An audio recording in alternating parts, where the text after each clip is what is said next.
देना से बजावा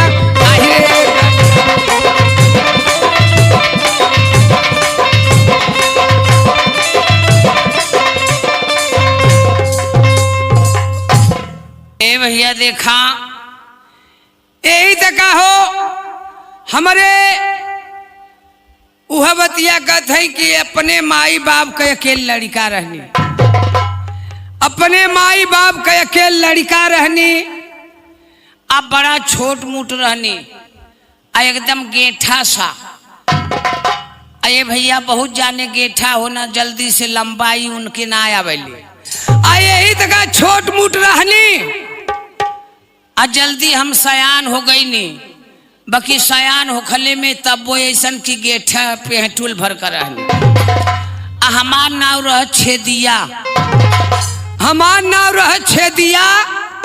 आ गाँव में हम ऐसा की जाए लगनी, इधर उधर घूमने लगनी तो लड़का या ये मेहरारू भौजाई औजाई कुल हमार नाव छेदिया उतार के हमार नाव रख देना छेदवा।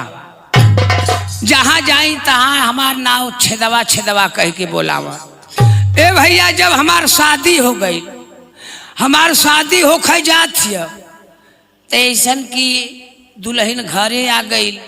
जब दुल्हन घरे आ गई तब मार मेहरारू देखा आमे दुल्हनिया के हमारे औरतिया के तो कहाँ हाँ रे बौरही दुल्हनिया तो बड़ी लम्बी तम्मी है आ बाकी है छेदावा छोट।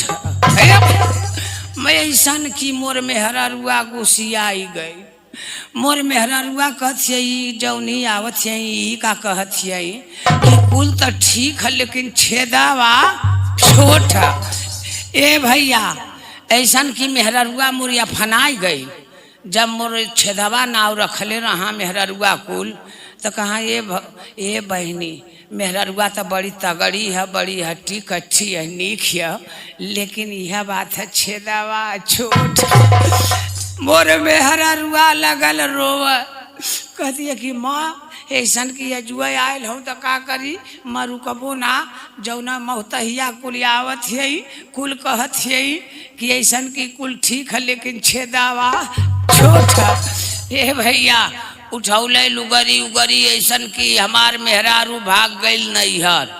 जब मेहरारू भाग गई तो ओकर महतरिया कथिए करे बहनी कैसन तो ऐसी ये भाग एली है बहन मरतिया कहीं तोर शादी भी आया तब भाग एली है। कथिए चुप रहो ऐसा की वो गांव के ऐसा मेहरारू है कि जौना मुके देखा आवत है कथिए कि मेहरारुआ तो बड़ी हट्टी कट्टी है ऐसा की छेदवा छोट का मोर मौतहिया देखला का धिकारी देखला का हाई देखला है।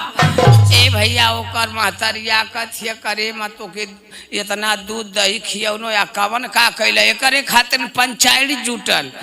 ए भैया जब पंचायत जुटल तो ऐसा की जब पंचायत जुट गई तो मेहरारू के बुलावल गए तो वही जरूरत ये कथिए हमार माई बाप हमार तो शादी कही दे ना वो गांव का कैसन रवाज है कैसन का जवन मेहरारू आवत है तो उन्हें कहती कुल ठीक है कुल ऐसा लंबी तंबी मेहरारुआ दुल्हनिया है लेकिन एक छेदावा छोट है।